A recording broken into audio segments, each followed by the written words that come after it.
Hey, how you doing? Okay, so today we're going to talk about transcribing. Now this is the big one. Everyone that wants to know how to play jazz, how to play an instrument, how to play this language of jazz, to me this is the #1 way to learn. And transcribing basically means, if you're not familiar with it, going to those original recordings of those great pianists. Let's say you want to learn how to play piano like Bud Powell or Thelonious Monk or Chick Corea or Herbie Hancock or anybody.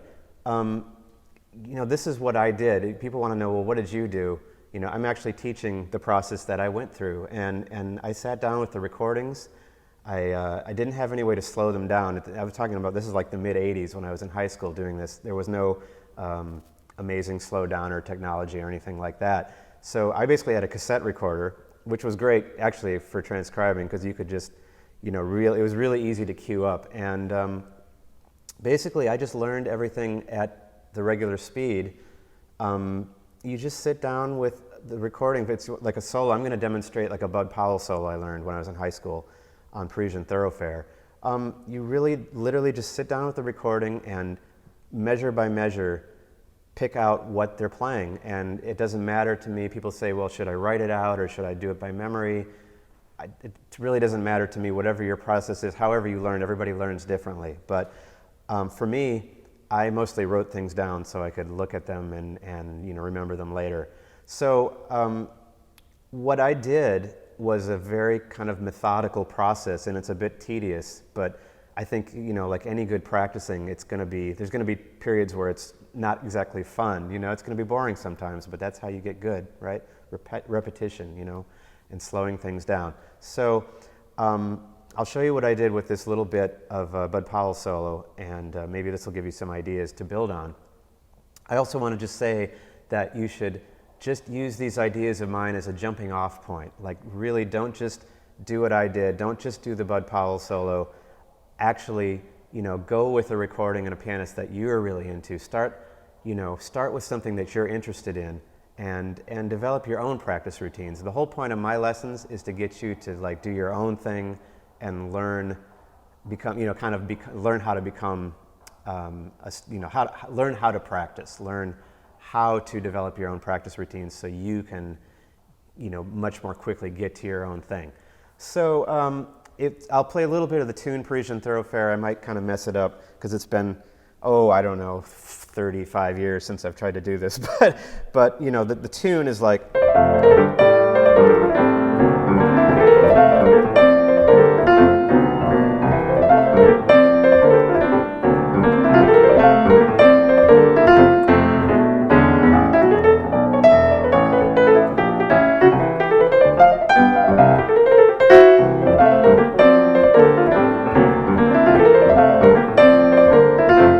Now this is Bud Solo.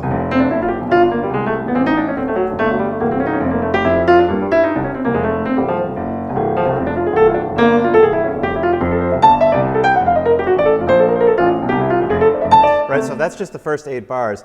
Now what I'm going to do is focus on just I think it's the first, no, I'm sorry, that was the first 16, but I'm going to focus on the first 8 bars. So what Bud plays is, I'll slow it down a little bit.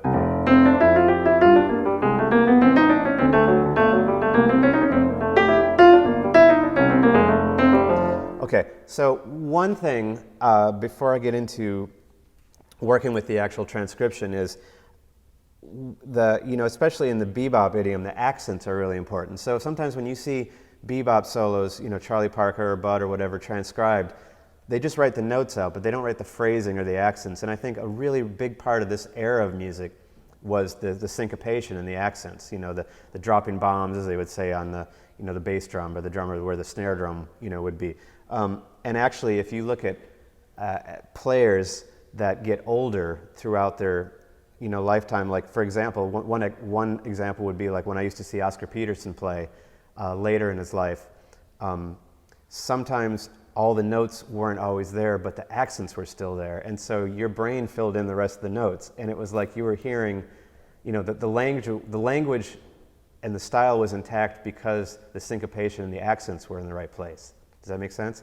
So, Bud played something like this.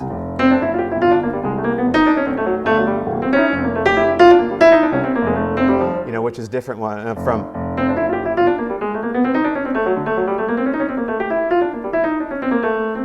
right? That's got no flavor to it, no character. So.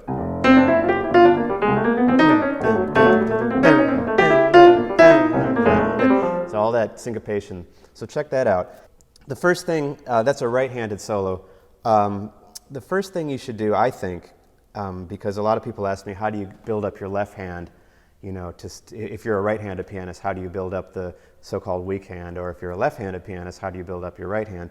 Well, I think, the easiest answer is to just practice the exact same thing with both hands. I mean, I tell people this, and they go, "Well, it can't be that easy," but actually, that's the answer. So, slow it down. You know, look at the line, and I'm just taking a small part of the solo too. I'm not talking about memorizing the entire, 4 or 5 choruses or whatever. You know, that has value too. But in terms of just practicing, getting a lot of material, getting a lot of juice out of transcribing. Sometimes you can use just 4 bars or 8 bars.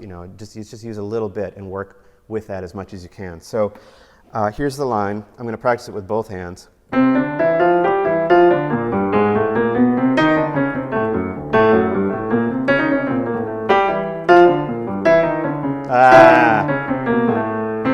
So, I'm messing it up, but that's a good reason to practice slow. You'll also find with your left hand that a lot of the things that the fingerings aren't quite the same, so you're going to have to work those out. But so, you do that with both hands.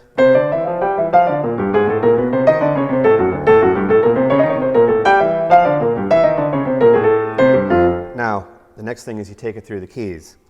I'm going to demonstrate in a few different keys, but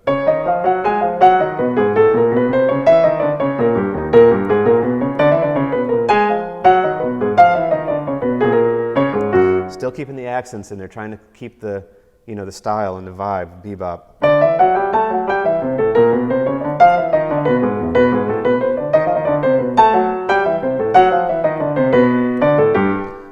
I can keep going.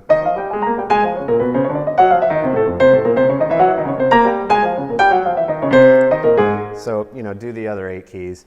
You can do it in block chords. I'm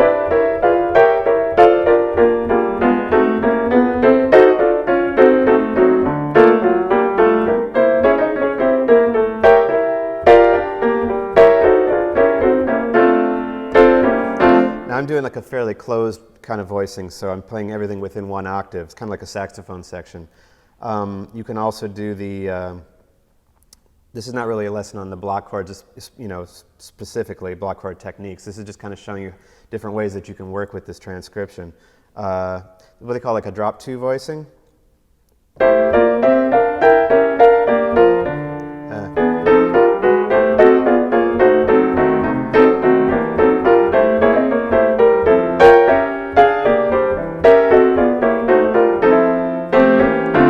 That kind of thing. You could do 2 keys at once.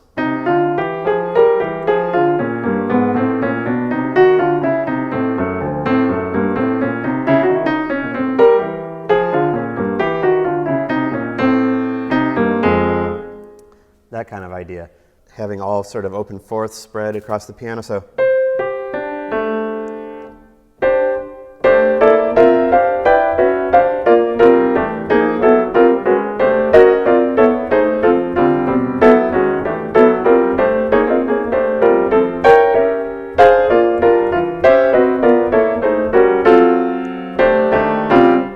Goofy with it, but sometimes fourths, sometimes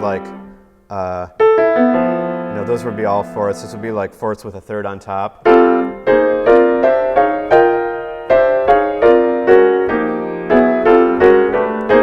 Or, any combination like that.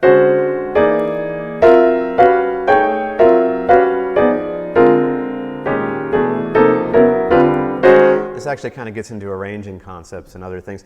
You'll find, especially with my lessons, there's a lot of crossover between different, techniques and concepts, and they all sort of work together. I did a lot of arranging and writing and composing, and that sort of feeds into my understanding of voicings, and my piano playing feeds into the arranging and composing and all that. So there's a lot of crossover, and I'll try to deal with all of it. But that's a basic idea. So I took the first 8 bars of this Bud Powell solo, and I ran it through every conceivable permutation that I could think of. You can probably think of others. There's probably a lot of other ways you can do it. You know, if you've written it out on paper, like just try being crazy with it. Try turning it upside down, seeing what it looks like upside down or in retrograde. You know, I'm talking about getting just as much juice out of these things as possible. You know, also looking at the accents, what I was talking about before.